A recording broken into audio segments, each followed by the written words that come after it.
उसका लाले तो पृष्ठ प्रश्न ओपन दे करते हैं। पृष्ठ संख्या 18। आप सभी से निवेदन है कि अपने माइक और वीडियो सभी कक्षा के दौरान बंद रखेंगे ताकि और लोगों को किसी प्रकार का व्यवधान ना हो। तो अभी जो कल हमारी चर्चा थी वो अंतिम में देव शब्द को लेकर है। इस देव में भी बड़ी भ्रांति लोगों के अंदर है और आज ये पौराणिक जगत देव को ईश्वर मान बैठा, जबकि वास्तव में ईश्वर का नाम एक देव भी है, उसके गुणों के आधार पर है। और कुछ गुण ऋषि ने सत्यार्थ प्रकाश में दिए हुए हैं कि किन गुणों के कारण ईश्वर का नाम देव भी है। परंतु जो अन्य देव हैं जड़ और चेतन, जिसमें चाहे वो कोई मनुष्य भी हो सकता है, चाहे कोई जड़ पदार्थ भी हो सकता है, उनकी चर्चा अलग से है, परंतु वो ईश्वर नहीं है। ईश्वर अपने आप में अलग सत्ता है, जो और देव है वह अलग सत्ता है। तो इसलिए ये बात एक बार पहले भी चर्चा में आ चुकी थी कि हमें स्तुति प्रार्थना उपासना ईश्वर की ही करनी है, अन्यों की नहीं। आगे की जो चर्चा थी, कुबेर शब्द ये भी परमात्मा का एक गौणिक नाम है और उसका अर्थ किया था जो अपनी व्याप्ति से सबका आच्छादन करे। आच्छादन करने का अर्थात ढके। परमात्मा पूरे ब्रह्मांड में व्यापक है और जहां जहां तक ब्रह्मांड है उससे आगे भी व्यापक है। तो कहते हैं इस गुण के कारण परमात्मा का नाम कुबेर है। यहाँ तक हम कर चुके थे। आगे के पाठ का आरंभ करते हैं। ऋषि ने जो 100 नामों की व्याख्या की है उसमें एक नाम दिया है पृथ्वी। पृथु विस्तारे, इस धातु से पृथ्वी शब्द सिद्ध होता है।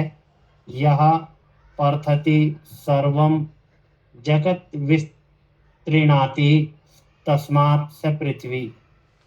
जो सब जगत जो सब विस्तृत जगत का विस्तार करने वाला है, इसलिए उस ईश्वर का नाम पृथ्वी है।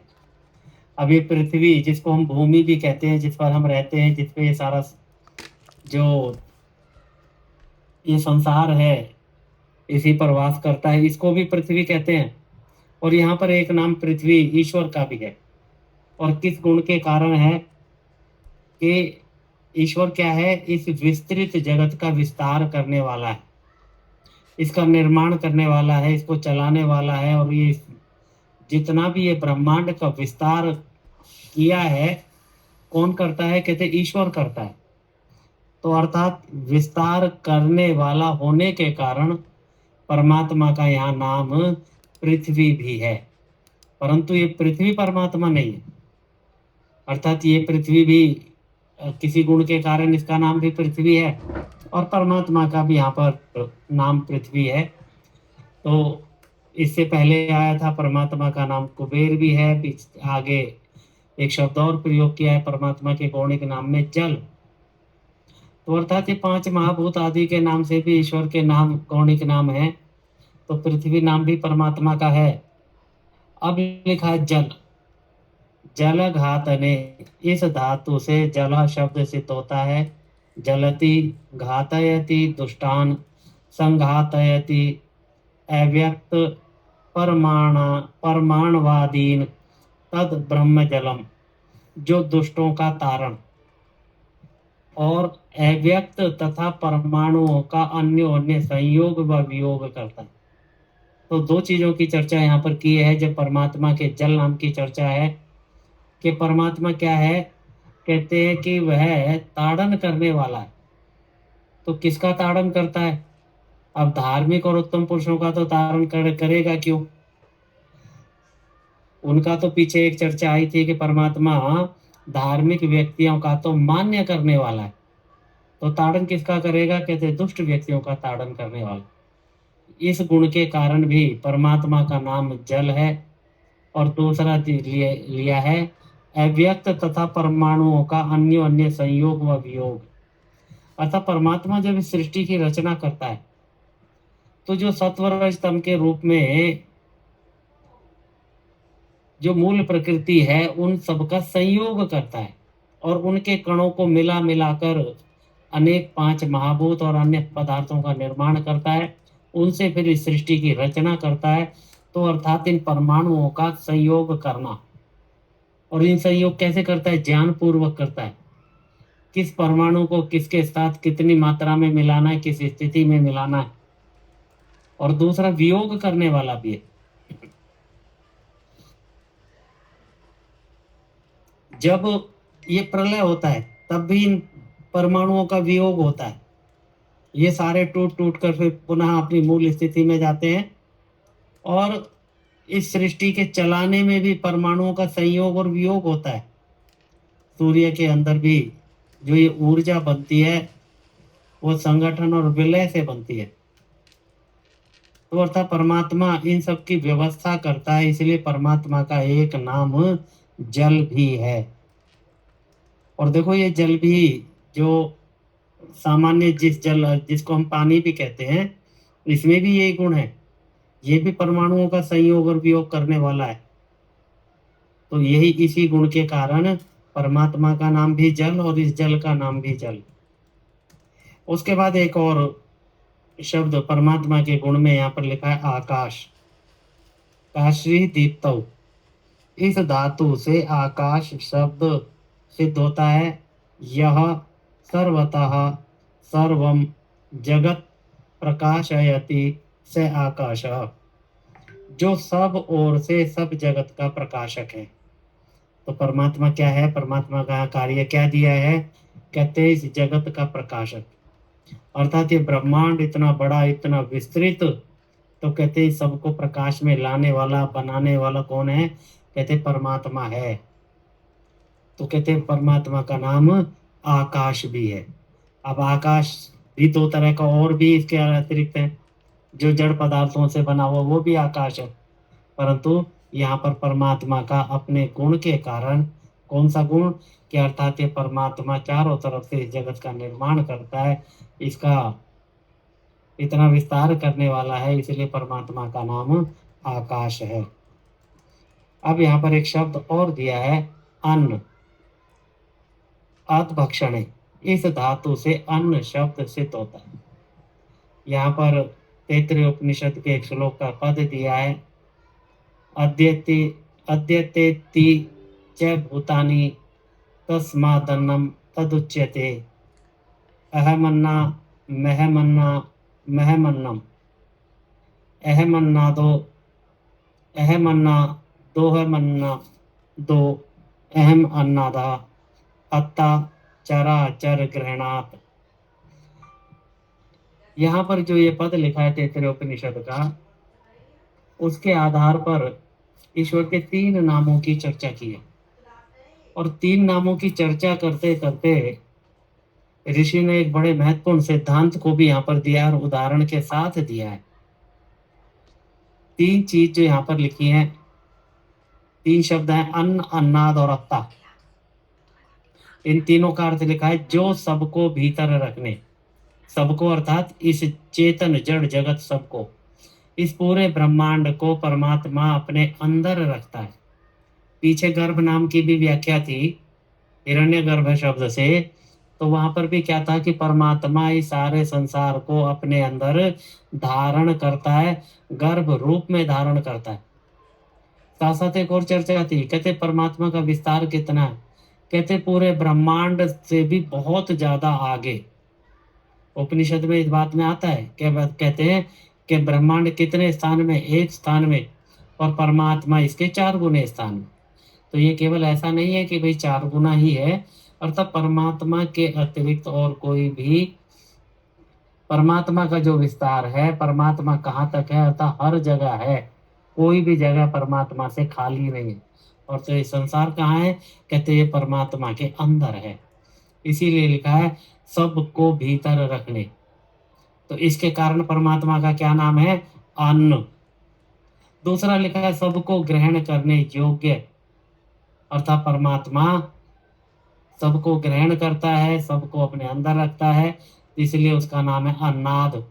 और तीसरा लिखा है चराचर जगत का ग्रहण करने वाला है। अर्थात अत्ता। तो परमात्मा के 3 नाम यहाँ पर आ गए, अन्न, अन्नाद और अत्ता। और कहते हैं और जो इसमें 3 बार पाठ है, ये पीछे जो हमने पढ़ा था है मन्नादा है मन्नादम, इसके लिए यहाँ पर लिखा है, जो 3 बार लिखा है सो आदर के लिए है। अब इस बात को समझाने के लिए उसी में एक बड़ा महत्वपूर्ण उदाहरण दिया है।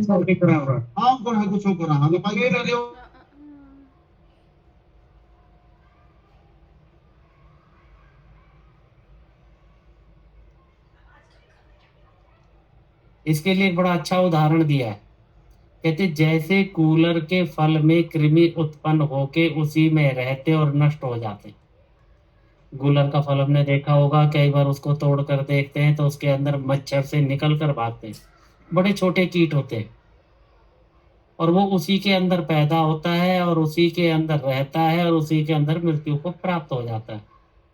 तो कहते हैं पूरा जो संसार है, इसकी स्थिति भी उस गूलर के उस मच्छर जैसी है, उस कीट जैसी है, कि जैसे वो उसी में पैदा होता है, उसी में उसका जीवन चलता है, उसी में नष्ट हो जाता है। इसी तरह ये पूरा जो जगत है, ये कहाँ पैदा होता है? कहते हैं परमात्मा के अंदर ही होता है। इसीलिए जो मैं चर्चा कर रहा था कि परमात्मा गर्भ रूप में इसको धारण करता है। और कहते फिर रहता कहाँ है ये जगत पैदा होने के बाद? कहते परमात्मा के अंदर ही रहता है। और इसीलिए फिर आगे लिखा है कि उसी में नष्ट हो जाता है, अर्थात प्रलय को प्राप्त होता है, तब भी वो वहीं होता है। तो अर्थात जगत परमात्मा के अंदर ही रहता है, वहीं पर उत्पन्न होता है और वहीं पर नष्ट और प्रलय को प्राप्त होता है। उसी के लिए 3 नाम लिखे हैं, अन्न, अन्नाद और अत्ता। अर्थात ये परमात्मा सबको कहते ग्रहण करने वाला है, अपने अंदर रखने वाला है, सबका पालन करने वाला है। उसी के अंदर ये उत्पन्न होता है, उसी में ये नष्ट हो जाता है। इसी के लिए यहाँ पर इस तैत्तिरीय उपनिषद के श्लोक से, उसके प्रमाण से ये 3 नाम यहाँ पर परमात्मा के दिए। उसके बाद अगला दिया है वसु, वस निवासे। इस धातु से वसु शब्द सिद्ध होता है। वसंती भूतानि यस्मिन्नत्वा यह सर्वेषु वसति सह वसुरीश्वरः, जिसमें सब आकाश आदि भूत बसते हैं और जो सब में वास कर रहा है। दोनों बातें हैं। अर्थात परमात्मा का नाम वसु, वसु का अर्थ है निवासे, जो आया है कि निवास करने वाला। तो अर्थात ये पूरे का पूरा जो जगत है, जिसमें सारे ये आकाश आदि भूत हैं, या पूरा ये विश्व है, पूरा ब्रह्मांड है, कहते ये कहाँ है? कहते परमात्मा में बसता है, परमात्मा के अंदर रहता है।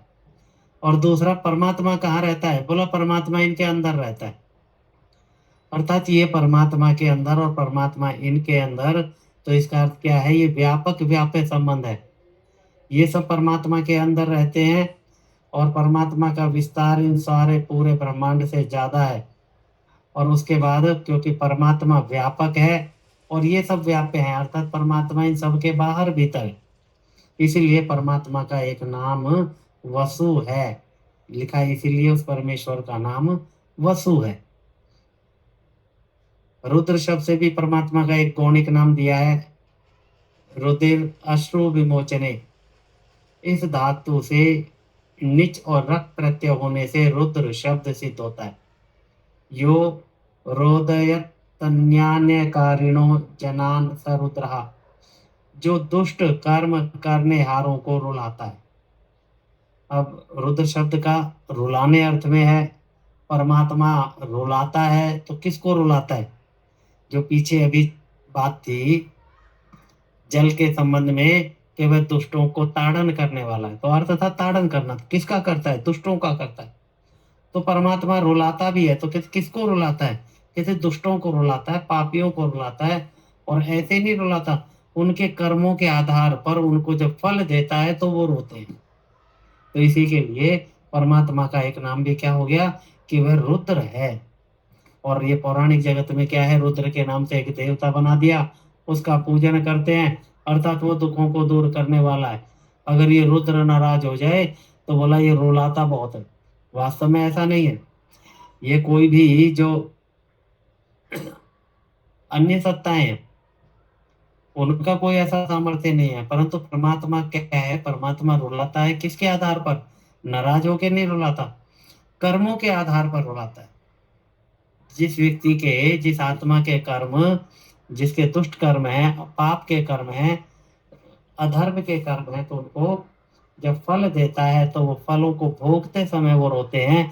इसीलिए लिखा है कि परमात्मा का एक नाम, इससे परमेश्वर का एक नाम रुद्र है। उसके बाद इस रुद्र से संबंधित यजुर्वेद के ब्राह्मण ग्रंथ है, जो सतपथ ब्राह्मण है, उसके आधार पर एक बड़ी महत्वपूर्ण चर्चा ऋषि ने यहाँ पर की है। इसको समझना बहुत आवश्यक है। लिखा है, यन मनसा ध्यायति तद वाचा वदति, यद वाचा वदति तद कर्मणा करोति, यद कर्मणा करोति तद भी संपद्यते। अर्थ किया है, जिस जीव जिसका मन से ध्यान करता उसको वाणी से बोलता, और जिसको वाणी से बोलता उसको कर्म से करता, और जिसको कर्म से करता उसी को प्राप्त होता है। अगर आप देखें तो यहाँ पर कर्म फल सिद्धांत का एक ही पंक्ति में वो सारी बातें समझा दी, जिसके लिए बड़े बड़े विद्वान लोग बड़े बड़े उपदेश करते हैं, उनके ऊपर बड़े ग्रंथ लिखे गए हैं, और जो हमारे जीवन से जुड़ा हुआ है और महत्वपूर्ण है। सारा कार्य इसके अंतर्गत चलता है, और उसी को ऋषि ने एक पंक्ति के अंदर लिख दिया। कहते हैं यहाँ पर तीन चीजों की बात की है, एक मन की, एक वाणी की, एक शरीर की। तो कहते हैं ये जो कर्म है, एक व्यक्ति तीन ही साधनों से करता है, मन से भी करता है, वाणी से करता है, और शरीर से करता है।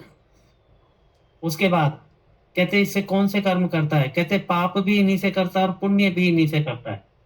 जो पूरी चर्चा अभी तक आ रही थी वो सारी यही थी कि पाप और पुण्य, इन्हीं को तो धर्म अधर्म कहा, इसी के लिए सारे वेद लिखे गए, इसी के लिए परमात्मा का आदेश है, और इसी के आधार पर परमात्मा न्याय करता है।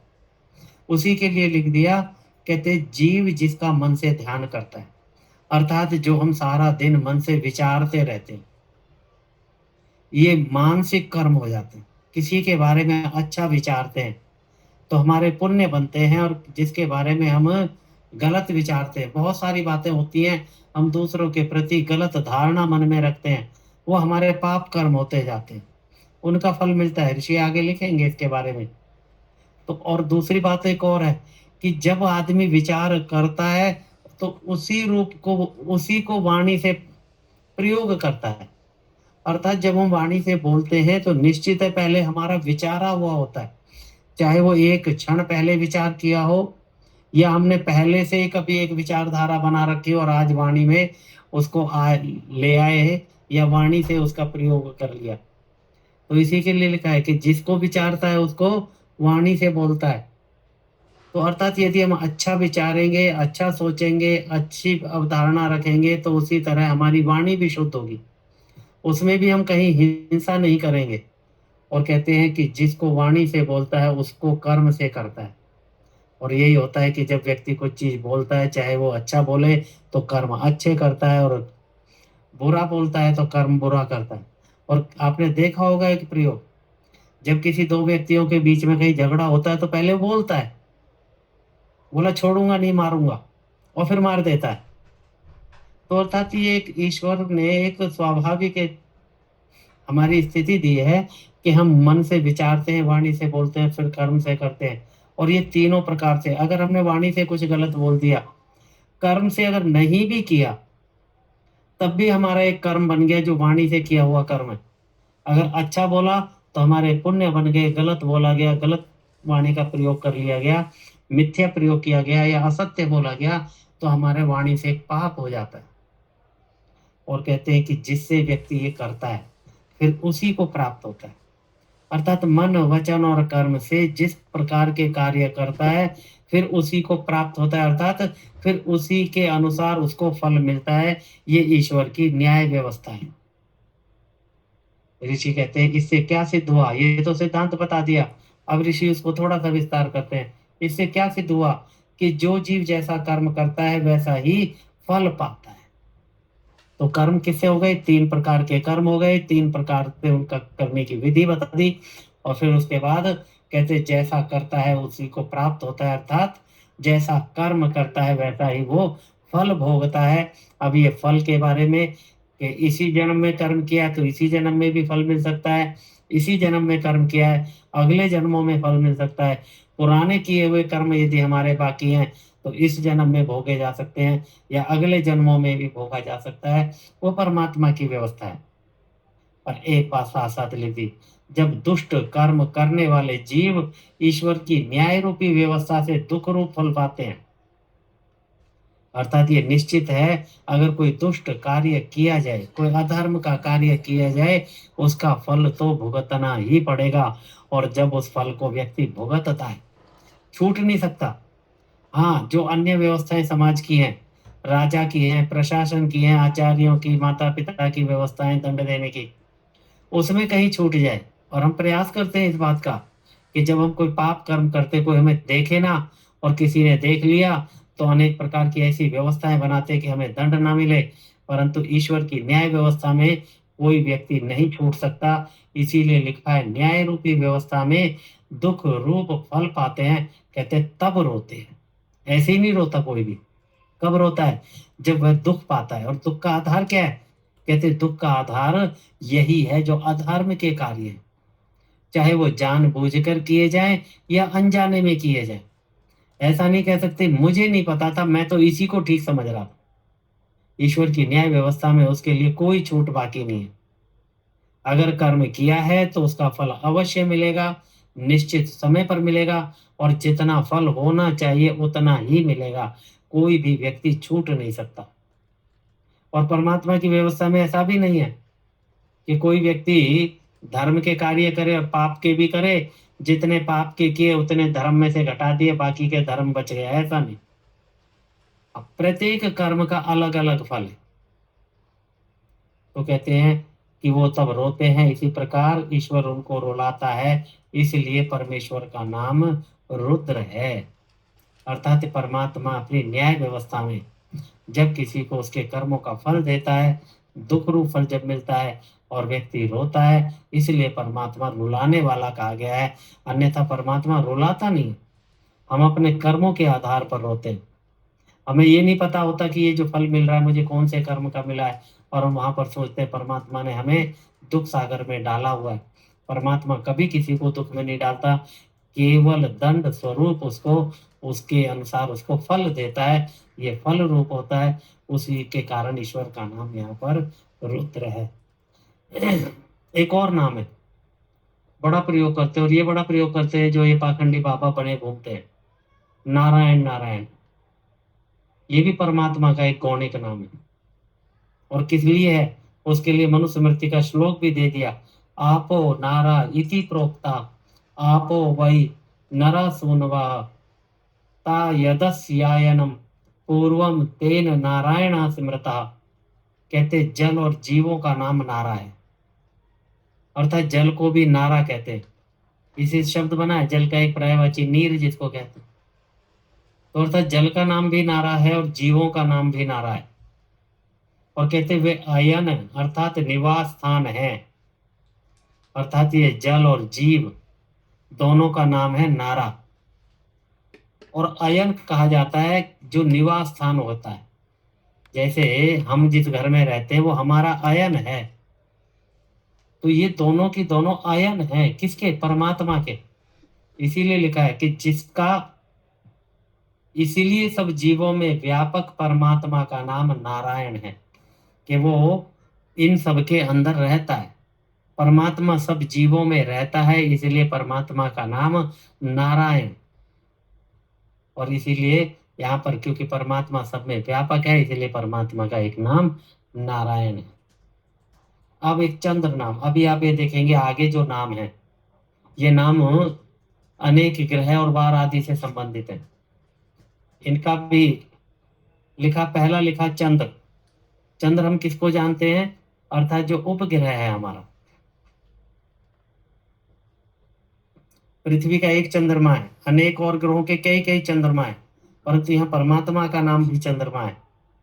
कहते हैं चदी आह्लादे, इस धातु से चंद्र शब्द सिद्ध होता है। यस चद यस चंदति चंदयति वा स चंद्रहा, जो आनंद स्वरूप और सबको आनंद देने वाला है। दोनों अर्थों में परमात्मा का अपना स्वरूप क्या है, आनंद में है। इसीलिए परमात्मा का एक नाम आता है सत्य चित आनंद, ये आनंद वही है। तो परमात्मा कैसा है, कहते हैं आनंद स्वरूप है। इसीलिए परमात्मा का नाम चंद्र है, क्योंकि चंद्र अर्थ आनंद के लिए आता है। और इसी तरह दूसरा है, कहते हैं आनंद स्वरूप और सबको आनंद देने वाला है, इसलिए परमेश्वर का नाम चंद्र है। पर इसका अर्थ, जैसे मैं बार बार एक बात कहता हूँ कि जो चंद्रमा है ये परमेश्वर नहीं है, फिर इसकी पूजा नहीं करनी। ये चंद्र एक ग्रह या उपग्रह है, जड़ है, इसकी पूजा का कोई लाभ नहीं है। हाँ, इसके उपयोग का लाभ, परंतु इसको परमात्मा मान लेना, देवों का देव मान लेना, वो नहीं। अब परमात्मा का नाम चंद्र है, तो उस परमात्मा की स्तुति प्रार्थना उपासना करनी चाहिए, जिसका एक गौणिक नाम चंद्र है, जिसका मुख्य नाम ओम है, और उसी के लिए।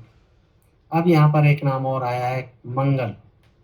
मगी गत्यर्थ का धातु से मंगल रच, इस सूत्र से मंगल शब्द सिद्ध होता है।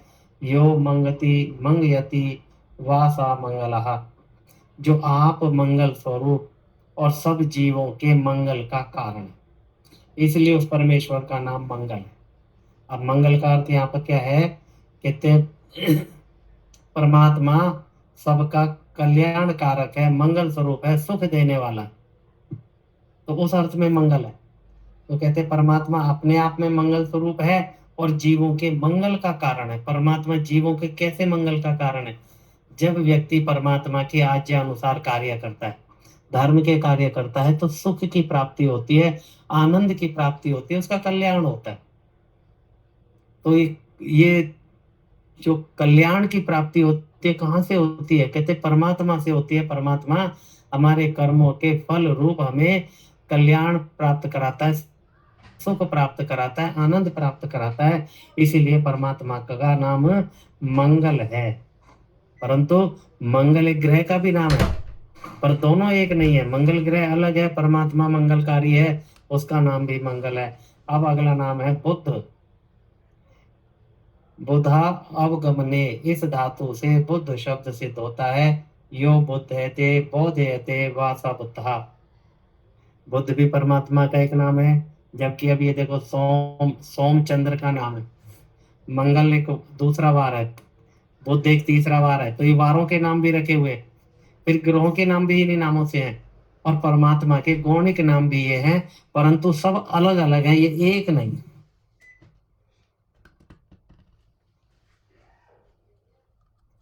अर्थात अब यहाँ पर लिखा है, कहते हैं जो स्वयं बौद्ध स्वरूप अर्थात ज्ञानवान है। परमात्मा का ज्ञान कैसा है, कहता अनंत है, वह सर्वज्ञ है, बोध स्वरूप और सब जीवों के बोध का कारण है। परमात्मा सबके बोध का, अर्थात जो ज्ञान का मूलभूत कारण कौन है, परमात्मा है। परमात्मा जीवों को ज्ञान प्राप्त कराता है, कहते इसलिए उस परमेश्वर का नाम बुद्ध है। अब बुद्ध के बाद फिर नाम आता है, अगर हम क्रम से चले जो वारों के नाम लिखे हुए, उसी क्रम में ऋषि ने यहाँ पर ईश्वर के नामों की चर्चा की है। तो बुद्ध के बाद आता है बृहस्पति। तो कहते हैं बृहस्पति का अर्थ हमने पहले कर दिया, अर्थात वृद्ध का पति। ये संसार कैसा है, कहते वृद्ध है, बहुत विस्तार वाला है, और इसका अधिष्ठाता, इसका मालिक, इसका स्वामी कौन है, परमात्मा है, इसलिए उसका नाम बृहस्पति है। ये बात पहले हो गई, इसलिए ऋषि ने केवल इतना लिख के छोड़ दिया कि बृहस्पति शब्द का अर्थ कह दिया है, अर्थात परमात्मा का एक नाम बृहस्पति भी है। उसके बाद यहाँ पर शुक्र की चर्चा है, सारे वारों की चर्चा यहाँ पर है। इशु चिर ऊति भावे, इस धातु से शुक्र शब्द सिद्ध हुआ। यह सुचयति सोचयति वास शुक्र, जो अत्यंत पवित्र, अर्थात परमात्मा का एक नाम शुक्र भी है, और किस कारण से है कि परमात्मा अति पवित्र है। संध्या के मंत्रों में भी आता है, शुक्र शब्द आता है, वहां पर भी इसी भाव में है, वो परमात्मा के लिए आता है। चुक्रमचरत जहाँ शब्द आता है वो शुक्र शब्द ही है। तो कहते हैं कि परमात्मा क्या है, जो अत्यंत पवित्र है। 1 मिनट के लिए होल्ड करेंगे।